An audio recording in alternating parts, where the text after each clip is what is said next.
इस्लामाबाद में तहरीक तहफ़्फ़ुज़ आईन पाकिस्तान की कौमी यकजहती कॉन्फ्रेंस से खिताब करते हुए सुन्नी इत्तेहाद कौंसिल के सरबराह हामिद रज़ा ने होटल इंतज़ामिया से पैसे वापस मांग लिए। हामिद रज़ा ने कहा कि हमसे पैसे लेकर कहा गया कि दरवाज़ा फलांग कर अंदर आ जाएं, हम ये मामला पार्लियामेंट में लेकर जाएंगे। मैं होटल की इंतज़ामिया से दरखास्त करूंगा कि भाईजान साढ़े पैसे वापस कर दो। असी 2 दिन रुपये दिते ने ते मैं स्टैंडिंग कमेटी ह्यूमन राइट्स का चेयरमैन भी हुआ।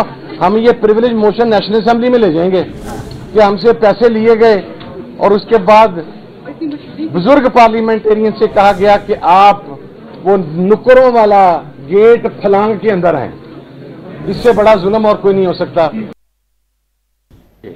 मैं होटल की इंतज़ामिया से दरखास्त करूंगा कि भाईजान साढ़े पैसे वापस कर दो।